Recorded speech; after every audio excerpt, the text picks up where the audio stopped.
अस्सलाम वालेकुम वरहमतुल्लाहि वबरकातुह। उम्मीद है कि आप सभी खैरियत होंगे, खैरियत से होंगे। आज की इस हिस्ट्री की क्लास में हम देखने जा रहे हैं टीएमए। जैसा कि आपने 10th क्लास में बनाया होगा, आपको बहुत सारी बातें मालूम मालूम होंगी इस बारे में। लेकिन आज की क्लास में हम देखेंगे कि इनके जवाब किताब से हम कहाँ से निकाल सकते हैं और किस तरह से इसके जवाब हम तैयार कर सकते हैं। ठीक है? आपको मालूम होगा टीएमए जो आपका टोटल 100 नंबर का जो 100 नंबर जो रिजल्ट में ऐड होकर आएंगे, उसमें से 20 नंबर आपके टीएमए के होंगे। बाकी 80 नंबर का आपका थ्योरी का एग्जाम होता है। लेकिन थ्योरी के एग्जाम में अलग से पास होना जरूरी होता है। इसमें आप यहां पर लिख देंगे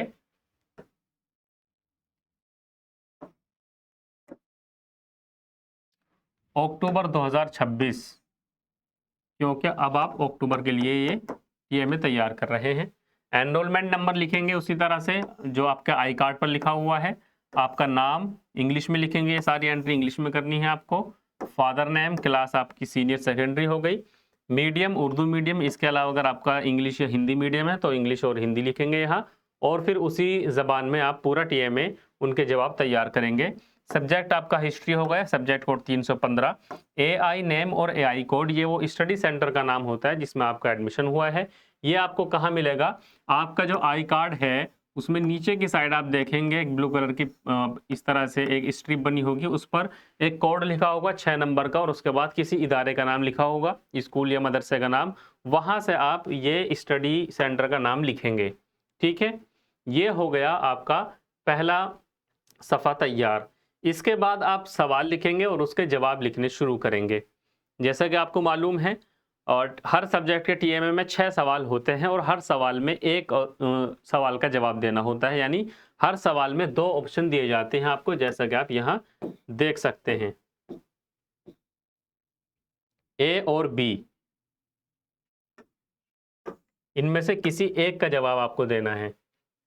ठीक है, ऊपर लिखा है तमाम सवालात लाजमी, हर सवाल के लिए मुख्तसर नंबर सवालात के साथ दिए गए हैं। जवाबी शीट के पहले सफ़े पर अपना नाम, रजिस्ट्रेशन नंबर, एआई का नाम और मजमून जो अभी हमने आपको बताया वो चीज़ें तैयार कर लेनी है। इसके बाद हम सवाल पर आते हैं। तो पहला सवाल है कि दर्ज झेल में से किसी एक सवाल का तकरीबन 40 से 60 अल्फाज में जवाब दीजिए। यानी किसी एक का जवाब देना है, या तो ए का या बी का, और 40 से 60 अल्फाज में उसका जवाब देना है। ये सवाल आपका 2 नंबर का है। तो चलिए पहला सवाल देखते हैं। तारीख की तामीर नू में नोश्ता-ए-जात यानी इंस्क्रिप्शन का अहम किरदार है। तारीख की तश्कील नू के माखज़ के तौर पर नोश्ता-ए-जात की हुदूद का जायज़ा लीजिए। तारीख की तामीर नू यानी हम हिस्ट्री का जो पता लगाते हैं, उसका रिकंस्ट्रक्शन करते हैं, उसमें इंस्क्रिप्शन की क्या अहमियत है और क्या इसके हुदूद हैं, ये पूछ रहा है। और इसका आंसर आपको मिलेगा सबक नंबर 1 में। हेडिंग है इंस्क्रिप्शंस के नाम से। आप किताब खोलेंगे अपनी, पहला चैप्टर खोलेंगे और आप आ जाएंगे पेज नंबर 5 पर। पेज नंबर 5, बुक 1 का। किताबें भी 2 हैं आपकी, ठीक है। तो बुक 1 का पेज नंबर 5 आप खोलिए। क्या लिखा है यहां पर, ये देखिए पेज नंबर 5 हम खोल लेते हैं।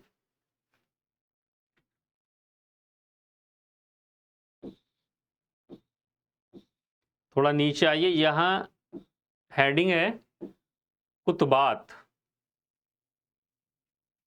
ठीक है, इसी को यहां बोला गया है नोश्ता-ए-जात या इंस्क्रिप्शन। ठीक है, यहां से आपको इसका जवाब मिलेगा इंस्क्रिप्शन।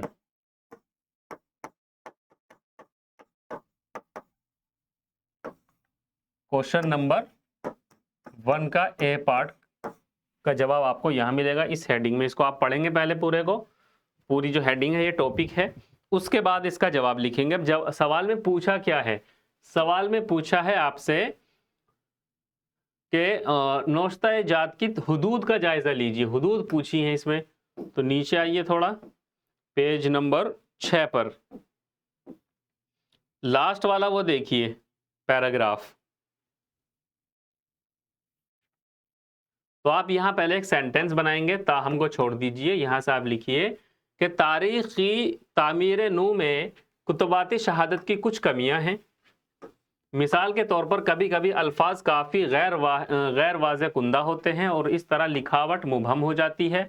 मज़ीद बरआ कुतुबा खस्ता हो सकते हैं या अल्फाज मध्यम हो सकते हैं। इसके अलावा कुतुबात में इस्तेमाल किए गए अल्फाज के बिल्कुल दुरुस्त माने के बारे में हमेशा यकीनी तौर पर कुछ नहीं कहा जा सकता। इनमें से बाज़ मखसूस जगह या वक्त के लिए मुतय्यन हो सकते हैं। ये एग्जैक्टली आपका क्वेश्चन नंबर 1A का आंसर है। इसमें से आप छाट कर या अपनी ज़बान में भी लिख सकते हैं, और कितने 40 से 60 अल्फाज में। यह आंसर आपका कंप्लीट हो गया। ठीक है, अब चलते हैं क्वेश्चन नंबर 2 पर। 2 नहीं, 1 का बी देखिए पहले। सिक्के माशी तारीख से मुतालिक मुफीद मालूमात फराहम करते हैं, मिसालों के साथ बयान का तज्जिया कीजिए। पहले इंस्क्रिप्शन के बारे में पूछा था, अब पूछ रहा है सिक्के के बारे में कि सिक्के जो हैं वो तारीख से मुतालिक मुफीद मालूमात कैसे फराहम करते हैं, मिसाल भी दीजिए। तो इसके लिए आप आ जाइए सबक नंबर 2 में।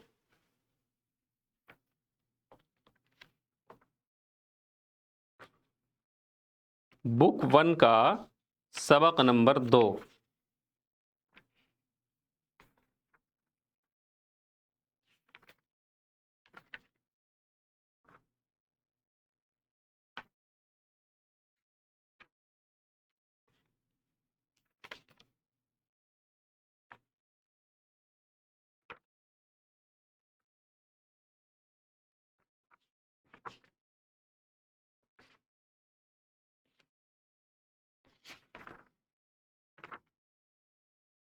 ये इसमें इन्होंने मामला गड़बड़ किया है।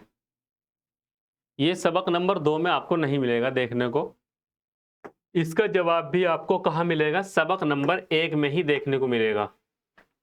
जहां आपने सवाल नंबर 1A का आंसर देखा था, उसी के नेक्स्ट सफ़े पर यानी पेज नंबर 7 पर आपको देखने को मिल जाएगा 1A का जवाब पेज नंबर 6 के लास्ट में, और सवाल नंबर 1B का आंसर आपको सफ़ा नंबर 7।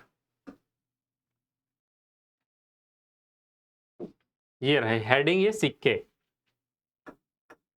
पूछ क्या रहा है, तारीख से मुतालिक मुफीद मालूमात कैसे फराहम करते हैं सिक्के। तो आइए लास्ट में ये देखिए, सिक्के माशी तारीख के बारे में मुफीद मालूमात फराहम करते हैं क्योंकि उन्हें मुबादले के वसीले के तौर पर इस्तेमाल किया जाता था। कुछ सिक्के हुक्मरानों की इजाज़त ताजिरों और दस्तकारों की पेशा वाराना अंजुमनों या एसोसिएशन के जरिए जारी किए जाते थे। इससे दस्तकारी और कॉमर्स का बाअसर होने का पता चलता है। सिक्कों में राजाओं देवताओं की भी तस्वीरें हुआ करती थी और ये मजहबी अलामतों पर मुश्तमिल हुआ करते थे, जिनसे उस दौर के फ़न और मजहब की भरपूर अक्कासी होती है। तो यहाँ से आप 40 से 60 अल्फाज में क्वेश्चन नंबर 1B का आंसर लिख सकते हैं। क्लियर है, दूसरे सवाल का जवाब मिल गया यानी 1B का। अब चलिए आप क्वेश्चन नंबर 2 पर। यह भी 2 नंबर का सवाल है और इसका भी आंसर आपको 40 से 60 अल्फाज में देना है। पहला क्या है, धम्म की पॉलिसी का बुद्ध मत की प्रचार से कोई ताल्लुक नहीं है।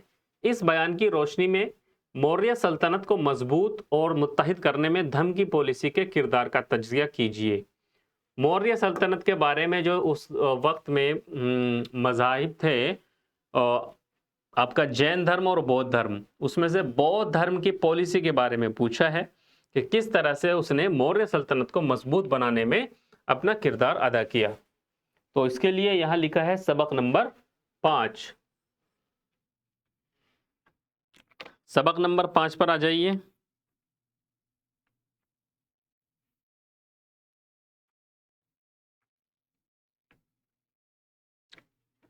Page number 102, book 1। ठीक है, बुक 1 का पेज नंबर 102, सबक नंबर 5। यहां है अशोक और उसका धम्म। यहां से आप इसका जवाब लिखेंगे क्वेश्चन नंबर 2A का।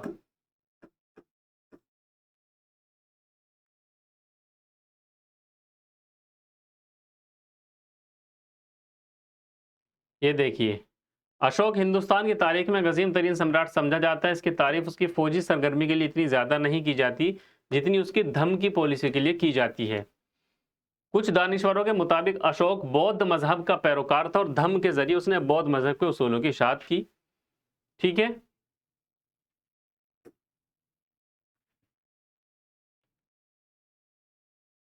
ये वाला सेंटेंस छोड़ देंगे। ये एक ज़ाब्ता अखलाक या एक मिसाली समाज बर्ताव का ज़ाब्ता है जो दुनिया के तमाम मज़ाहिब के लिए मुश्तरक है और जिनकी पाबंदी के लिए उसने अपनी रियायत से अपील की थी। अगरचे अशोक खुद बौद्ध मजहब में यकीन रखता था, लेकिन उसने कभी दूसरे अकायद या मज़ाहिब के खिलाफ कोई इम्तियाज़ नहीं किया। इतनी लाइनें आप लिख सकते हैं इसमें।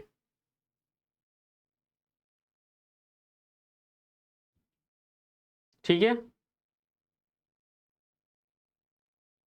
यहाँ जो चट्टान मिले हैं उनके बारे में लिखा गया है, कौन सी चट्टान में क्या उसने अपने पैगाम छोड़े थे। ठीक है, तो इस पूरे पैराग्राफ को आप लिखेंगे और उसमें से 40 से 60 अल्फाज में आप इस सवाल का जवाब देंगे।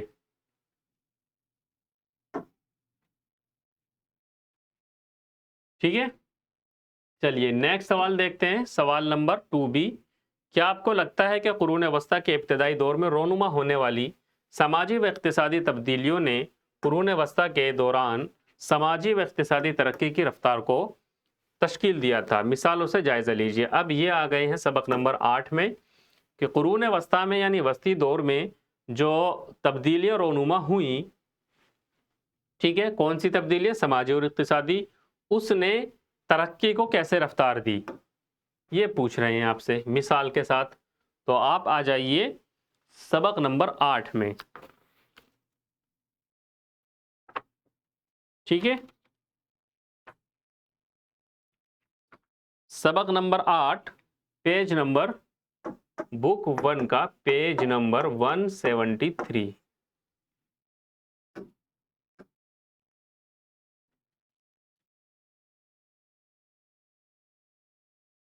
सबक नंबर 8 है और इसकी हेडिंग है 8.3 समाजी व माशी तब्दीलियां। बात कर रहे हैं हम वस्ती दौर की। यहां पढ़ेंगे कि इस दौर में क्या क्या तब्दीलियां हुई। कौन से सवाल का जवाब है? ये 2B का जवाब आपको इस पैराग्राफ से मिलेंगे। पूरे पैराग्राफ को पढ़ेंगे, फिर इसमें से आप जवाब बनाएंगे अपना। ठीक है,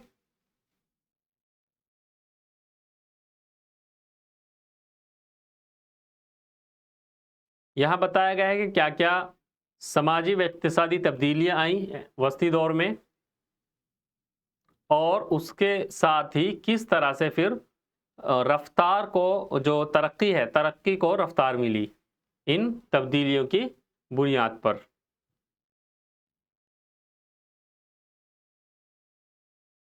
ये देखिए, यहां से देखिए, इस दौर की सबसे अहम खुसूसियत लोगों के एक नए तबके का उभरना था। उन्हें राजपूत कहा जाता था, जैसे चहमान, परमार, प्रत्याहार और चंदेल वगैरह। ठीक है, ये ग्रुप वो थे जो तारीख के मुख्तलिफ अदवार में शुमाली मगरिब से हिंदुस्तान आते रहे हैं।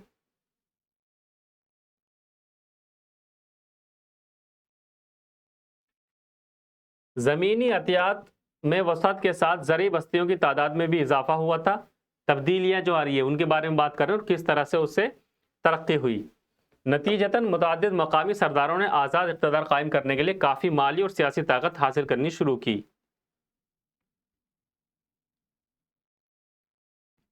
ये पूरे पैराग्राफ में वही दिया गया है। ठीक है,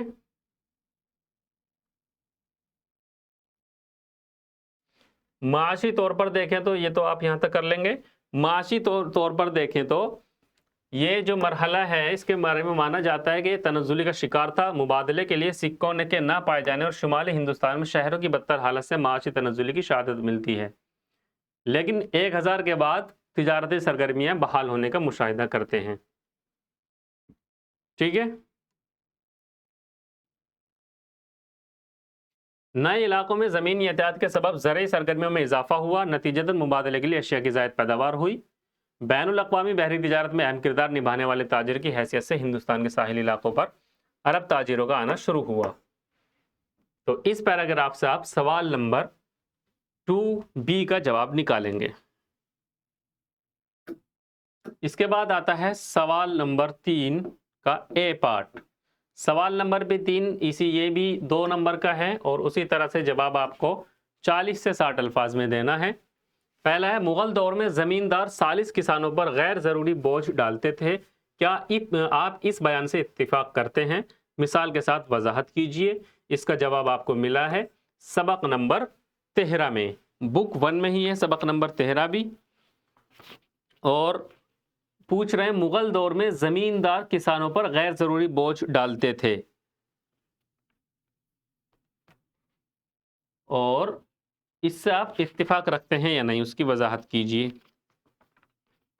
तो इसके लिए आपको आना होगा पेज नंबर आपका सबक नंबर 13 पेज नंबर 298 पर आप आ सकते हैं।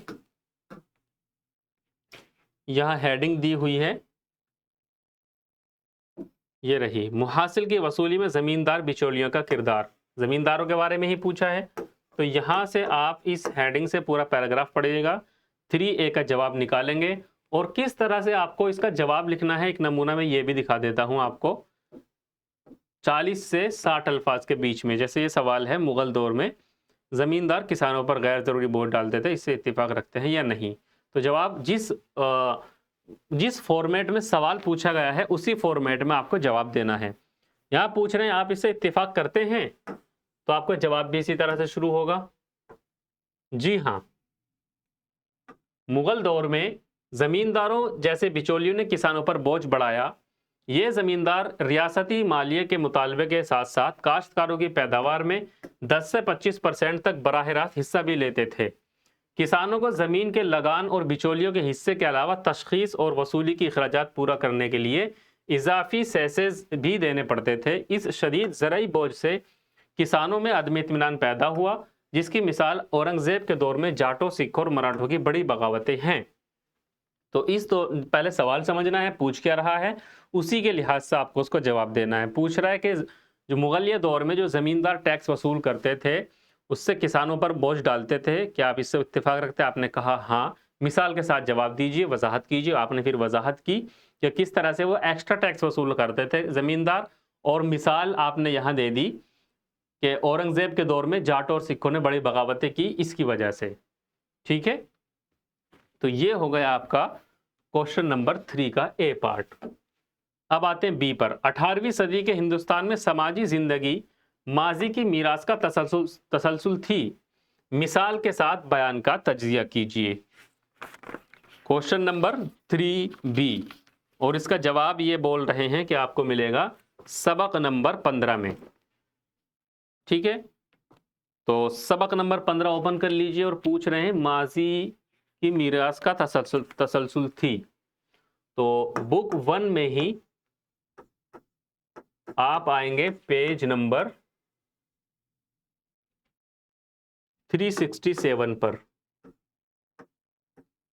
सबक नंबर 15, बुक 1 पेज नंबर 367।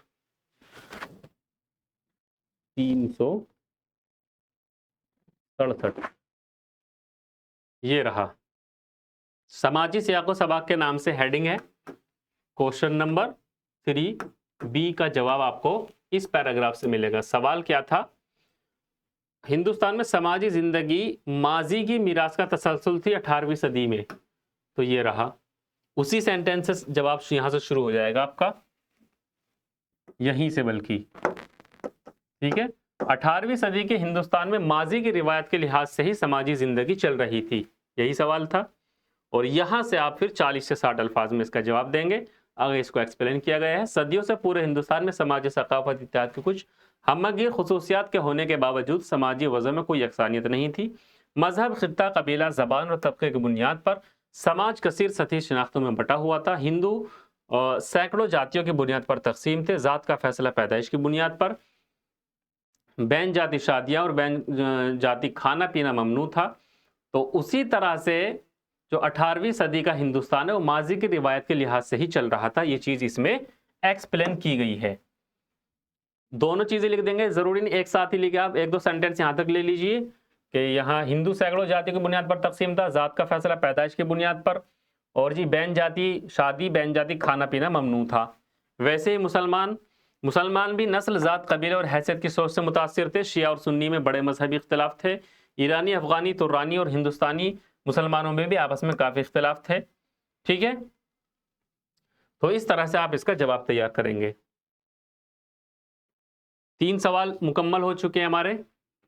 ये था हमारा 3B, पेज कितना है 367।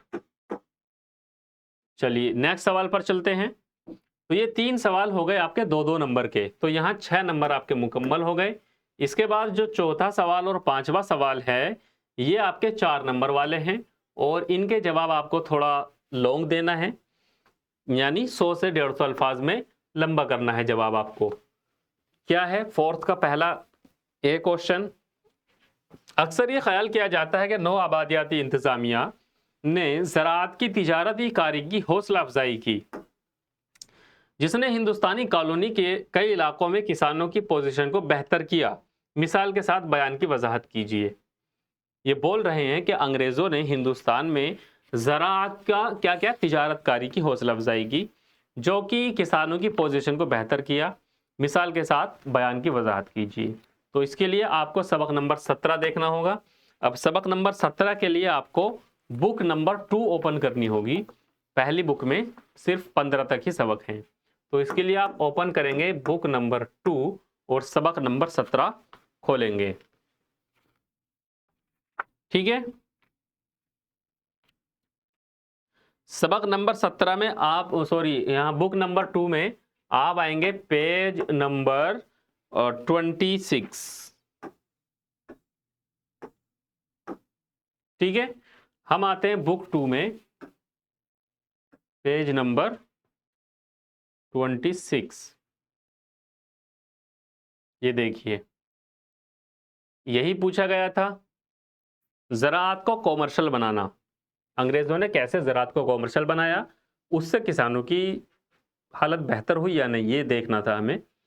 तो ये जवाब है आपका क्वेश्चन नंबर 4 का जवाब। यहां से आप शुरू कर सकते हैं।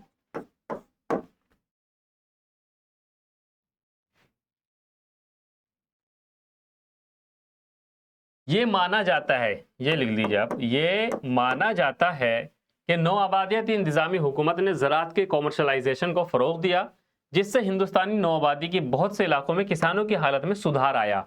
1860 और उसके बाद समंदर पार के बाज़ारों में हिंदुस्तानी प्राइमरी मसनूआत की मांग का ज़राअती पैदावार पर गहरा असर पड़ा। 19वीं सदी के निस्फ़ अव्वल में जो अशिया बरामद की जाती थी, उनमें नील, अफीम, कपास और रेशम वगैरह की नकदी फसलें शामिल थीं।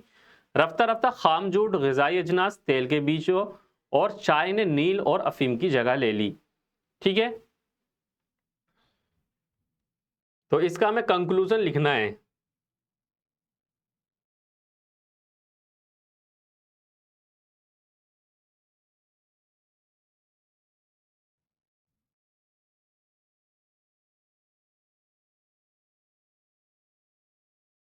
यहां से 1-2 लाइन आप लिखेंगे सेंटेंस, उसके बाद कंक्लूजन पर आना है। वर्ड हमारे पास हैं, 100 से 150 अल्फाज में आप लिख सकते हैं।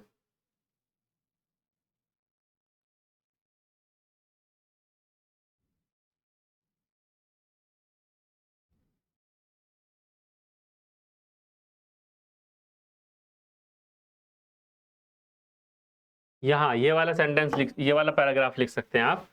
बरामदाती तिजारत से जो मुनाफा हो, उसका बड़ा हिस्सा कमीशन एजेंटों, ताजिरों और साहूकारों के अलावा बरतानिया के उन तिजारती घरानों के पास चला जाता जो जहाज रानी और बीमा इंडस्ट्रीज को चलाते थे। नौ आबादी में जिनको मुनाफा हासिल हुआ होता, उनमें बड़े किसान, कुछ हिंदुस्तानी ताजिर और महाजन शामिल थे। कॉमर्शलाइजेशन से देही इलाकों में जमीन मालिकों और साहूकारों के जागीराना निजाम को बढ़ावा मिला।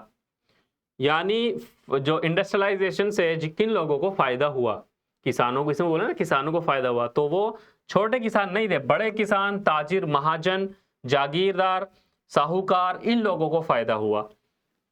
ठीक है,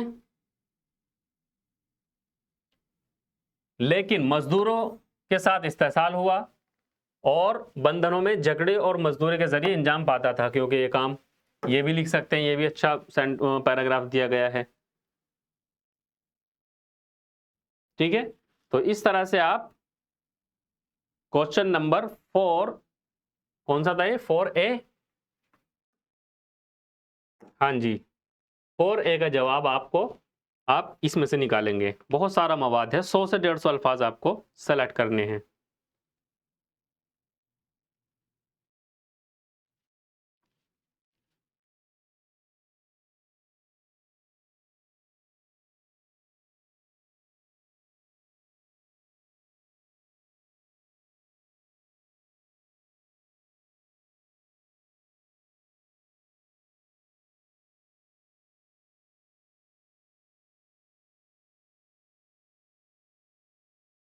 ये देखिए,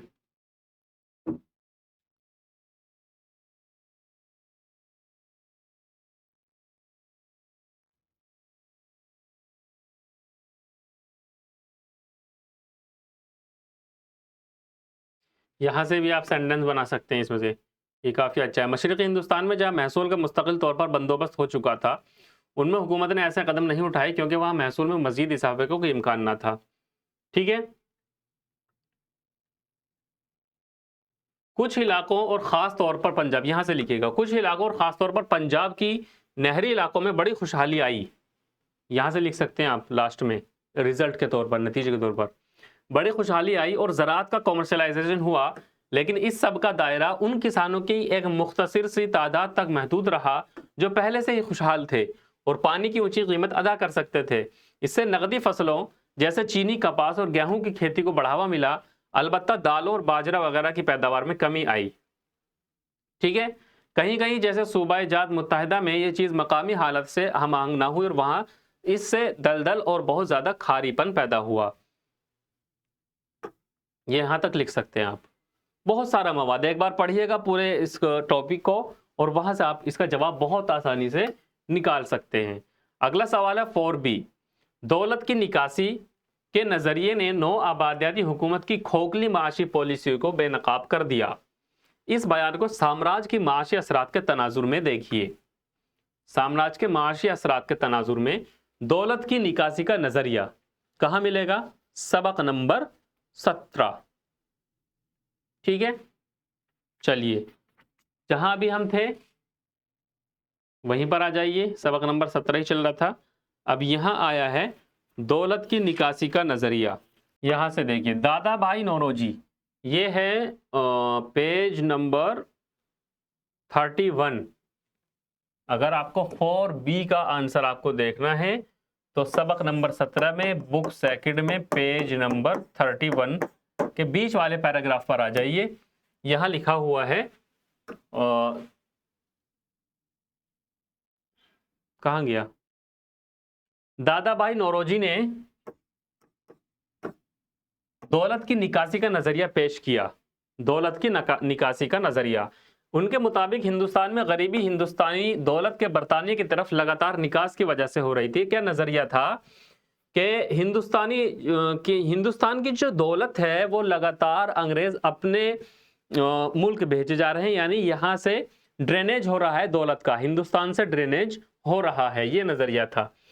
और बरतानिया की नौआबादी पॉलिसी थी। क्या नतीजा है इसका, क्या वजह थी? नौआबादी पॉलिसी किसकी? ब्रिटेन की। ये निकासी उस सूद के जरिए होती है जिससे हिंदुस्तान ईस्ट इंडिया कंपनी के गैर मुल्की कर्जों, फौजी अखराजात, रेलवे और दीगर बुनियादी ढांचों में लगे गैर मुल्की सरमाया की गारंटी शुदा वापसी, इंग्लैंड से स्टेशनरी की दरामद, बरतानिया में सेक्रेटरी ऑफ स्टेट के लिए अदा करदा होम चार्जेस, हिंदुस्तान में हुकूमत चलाने के लिए बरतानिया के जरिए रखे गए फौजी और सिविल मुलाजमीन की तनख्वाह, पेशों और ट्रेनिंग अखराजात वगैरह की अदायगी करता है। अगरचे ये निकासी हिंदुस्तान में की मजमूई बरामद की कीमत का एक छोटा हिस्सा ही सही, लेकिन अगर उसकी मुल्क के अंदर ही सरमायाकारी की जाती तो इससे बहुत बचत हो सकती थी। ठीक है, तो ये निकासी वाला नजरिया और ये क्या वजह रही, किन वजूहात से ये ड्रेनेज हुआ दौलत का, वो सब आप इस पैराग्राफ से 100 से 150 अल्फाज में लिख सकते हैं। अब चलते हैं क्वेश्चन नंबर 5 पर। ये भी सेम है, 100 से 150 अल्फाज में जवाब देना है आपको और 4 नंबर का ये सवाल होगा। क्या है ए पार्ट, देखिए, तज्जिया कीजिए कि किस तरह सनतकारी ने दुनिया भर में समाजी और इक्तिसादी ढांचे को तश्कील दिया। नई सनती कौमें तरक्की याफ्ता और माबाद नौआबादियाती मईशतों के तजुर्बात से क्या सबक सीख सकती हैं? इसका जवाब आपको मिल रहा है सबक नंबर 27 के अंदर। ठीक है, चलिए सबक नंबर 27 ओपन कर लीजिए और आप आ जाइए पेज नंबर 221 पर।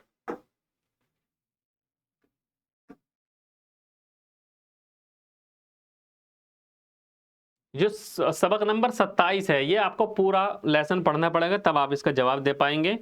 और खास तौर पर 27 का जो लास्ट वाला पार्ट दिया गया है, वहां से आप इसका कंक्लूजन जो है वो लिख सकते हैं। Page number 221। अच्छा, पीछे चल रहा है ये, 5 पेज पीछे चल रहा है।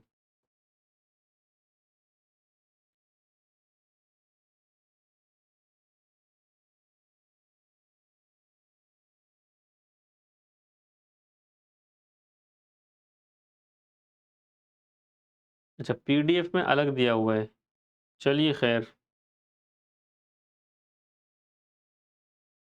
इसका जो हेडिंग आती है, आपने क्या सीखा सबक नंबर 27 की,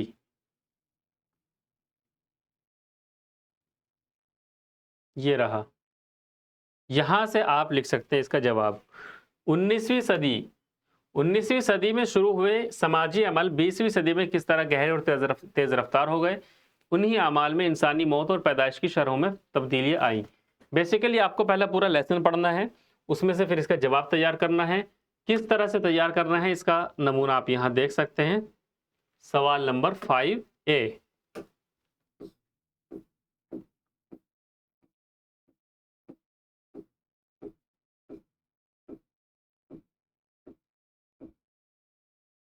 क्या पूछा है? सनतकारी ने दुनिया भर में समाज और इक्तिसादी ढांचे को तश्कील दिया है।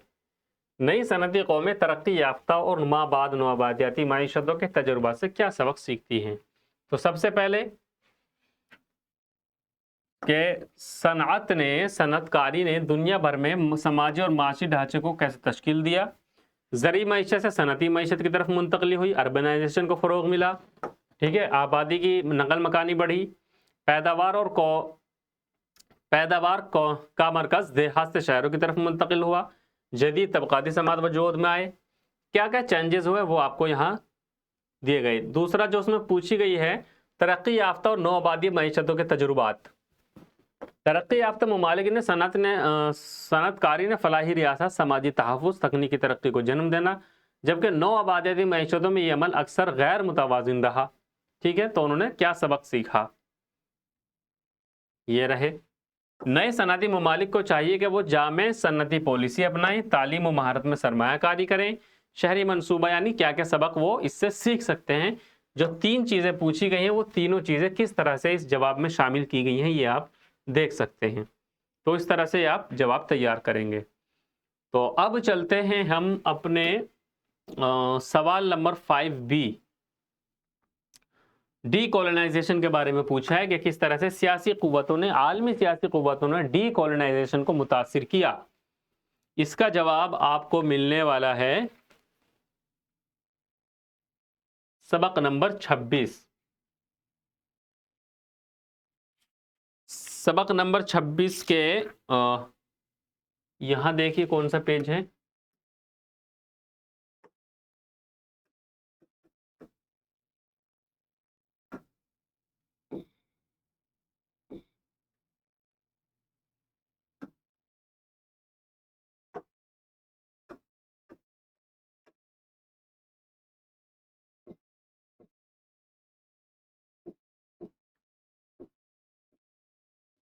नहीं, पेज नंबर 199।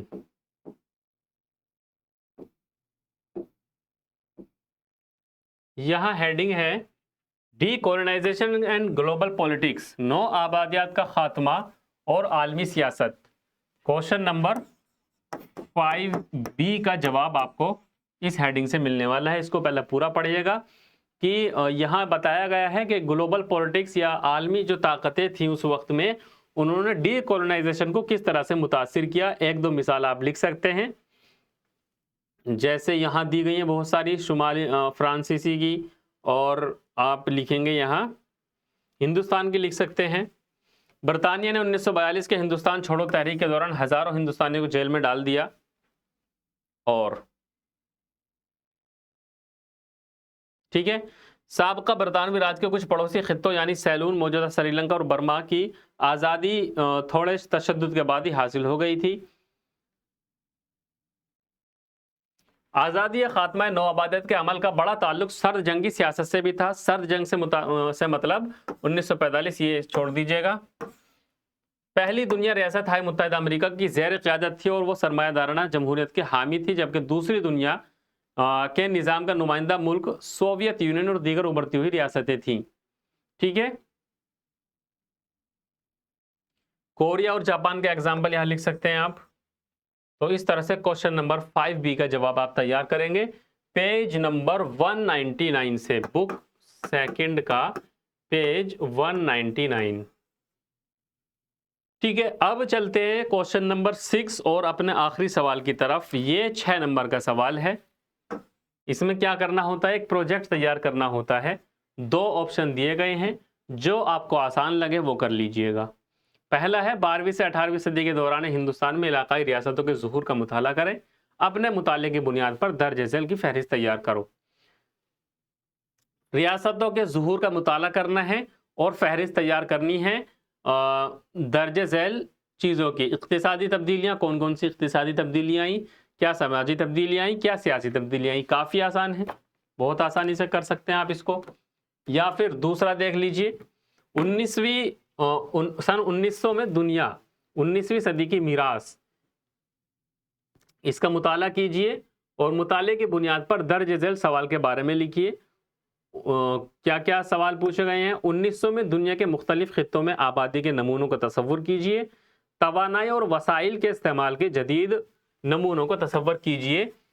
सबक नंबर 22।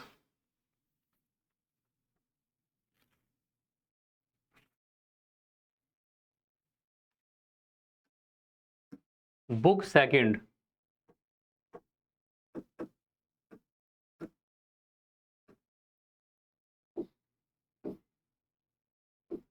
हाँ जी, ये है सबक 22। सन 1900 की दुनिया, 19वीं सदी की विरासत। क्या पूछा था इसमें 6B में, 1900 में दुनिया के मुख्तलिफ खित्तों में आबादी के नमूने, ये रही हेडिंग।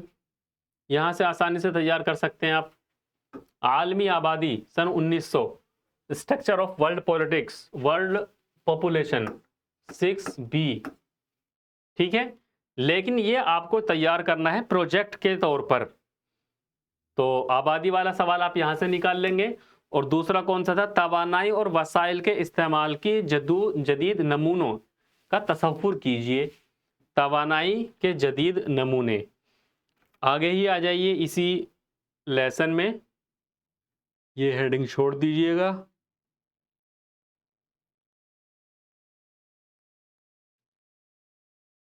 शहरियत पसंदी नहीं है, आपसे पूछा है तवानाई, तवानाई और वसाइल का इस्तेमाल। दूसरे सवाल का जवाब यहां से आपको मिलने वाला है। सवाल नंबर 6B का सेकंड पार्ट। ठीक है, किस तरह से तैयार करना है ये देख लीजिए। इसका प्रोजेक्ट वर्क जो है,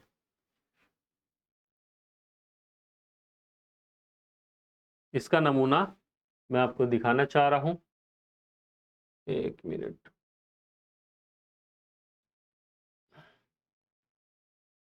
ये देखिए। सवाल नंबर 6A में इन 3 चीजों की फहरिस्त तैयार करने के लिए बोला था सबक पढ़ने के बाद। तो सबसे पहले किस तरह की हेडिंग डालेंगे, स्केच से डाल सकते हैं आप, और इसको अंडरलाइन कर देंगे कि भारत में इलाकाई रियासतों का उरूज 12वीं से 18वीं सदी तक। पहले इंट्रोडक्शन, ये हेडिंग डालेंगे, एक तारुफ, लेसन में से इंट्रो लिखेंगे इसका। उसके बाद जो फहरिस्त बनाने के लिए बोली गई है वो फहरिस्त बनाएंगे। सबसे पहले माशी तब्दीलियाँ क्या क्या हुई, एक हेडिंग डालेंगे, उसके नीचे फिर आप पॉइंट्स डालेंगे 1 2 3। ज़राअत और आमदनी में तब्दीली, तिजारत और महसूलात, मालियाती तबके का उरूज, निकासी निज़ाम, सनत और दस्तकारी को फ़रोग़, मार्केट कंट्रोल। ठीक है, ये हो गई माशी तब्दीलियाँ। अब आइए दूसरा है समाजी तब्दीलियाँ पूछे थे, सोशल चेंजेस, इलाक़ाई ज़बानों को फ़रोग़, मजहबी इलाक़ाई फ़िरक़े, हिजरत और बाहमी तामुल, सक़ाफ़ती इख्तिलात, ज़ात पात का निज़ाम। ये हो गए समाजी तब्दीलियाँ। सियासत में क्या तब्दीलियाँ आई? हमारा नायका निज़ाम, मरकज़ी निज़ाम की नकल, सर्द जंग की सियासत, फ़ौजी जिद्दतें, मुग़लों के बाद का तनों, और ये हो गया आपका मुकम्मल। कम से कम 2 से 3 पेजेस में ये प्रोजेक्ट आप तैयार कर सकते हैं। वैसे ही सेकंड वाला देख लीजिए, इसमें भी 2 सवाल थे कि आबादी के नमूनों का तसव्वुर कीजिए और तवानाई और वसाइल के जदीद नमूनों को तसव्वुर कीजिए। तो इस तरह से पहले एक बड़ी हेडिंग डालेंगे, स्केच से डाल सकते हैं 1900 की दुनिया, 19वीं सदी की विरासत, इंट्रोडक्शन लिखेंगे, उसके बाद सवाल पर आएंगे। पहला क्या था? पॉपुलेशन पैटर्न्स, 1900 में दुनिया के मुख्तलिफ खित्तों में आबादी के नमूने। एक सन 1950 के आसपास का एक पूरे दुनिया का मैप यहाँ दिया गया है कि किस इलाके में कितनी पॉपुलेशन थी और कहाँ अर्बनाइजेशन था। आलमी मंजरनामा यहाँ दिया गया है, आप इसे प्रिंट करवाकर आराम से एक पिक्चर लगा सकते हैं तो और ज़्यादा नंबर आपको मिलेंगे। ठीक है, यहाँ दिखाया गया है कि किन इलाकों में मेजॉरिटी रूरल थी, यानी इन इलाकों में ज़्यादातर लोग गाँवों में रहने वाले थे, और इन इलाकों में अर्बनाइजेशन हो चुकी थी, यानी लोग शहरों की तरफ हिजरत करने लगे थे, शहर ज़्यादा थे इन इलाकों में, जैसे यूएसए, कनाडा, यूरोप का इलाका, जापान, ऑस्ट्रेलिया, न्यूजीलैंड और साउथ अमेरिका, चिली वगैरह। ठीक है, ये वो मुल्क थे जहां अर्बनाइजेशन फ़रोग़ पा रहा था। बाकी जो पूरा मुल्क, पूरी दुनिया के ज़्यादातर मुल्क हैं, यहाँ अभी तक आबादी कहाँ रहती थी? गांवों में ही ज़्यादा रहती थी। तो ये आलमी मंजरनामा है पॉपुलेशन का। यहाँ इसको किस तरह से इन्होंने देखा है कि देही और शहरी तकसीम थी, नकल मकानी और शहरियत की बुनियाद पर। उसके बाद दूसरा सवाल है एनर्जी एंड रिसोर्सेज यूज़, जदीद नमूने का इस्तेमाल। ठीक है, बैलगाड़ियाँ, हाथ से हल, लकड़ी और ईंधन के रिवायती ज़राए थे। और सनती दुनिया में कोयला, मरकज़ी तवानाई थी, आबी बिजली, हाइड्रो इलेक्ट्रिक का आगाज़, तेल, पेट्रोलियम की तरफ। यानी यहाँ मुल्कों को अलग अलग सनती दुनिया और गैर सनती दुनिया में बांट दिया है। वो इलाके जहाँ पहले इंसानी और हैवानी क़ुव्वत का ज़्यादा इस्तेमाल था, यहाँ मशीनों का इस्तेमाल, कोयला, पेट्रोल, हाइड्रो इलेक्ट्रिक वगैरह का इस्तेमाल हो चुका था सनती दुनिया में। और लास्ट में आप फिर इसका एक नतीजा भी लिखेंगे। ठीक है, तो इस तरह से ये प्रोजेक्ट आपका मुकम्मल हो जाएगा, ये आपका असाइनमेंट मुकम्मल हो जाएगा। आप इसको 5-6 पेज में ये बन जाएगा। ठीक है, उसके बाद आप इसको सौंप देंगे अपने कोऑर्डिनेटर साहब को 20 जुलाई तक, ताकि वो टाइम पर इसको अपलोड कर सकें। अगर आप खुद अपलोड कर रहे हैं तो इसकी एक पीडीएफ बनाइएगा, एक सब्जेक्ट के पूरे टीएमए की एक पीडीएफ बनाइएगा और सीरियल से सफ़ों को लगाइएगा, सबसे पहला सफ़ा सबसे पहले, और फोटो खींचकर उसकी पीडीएफ बनाइएगा और अपलोड कर दीजिएगा।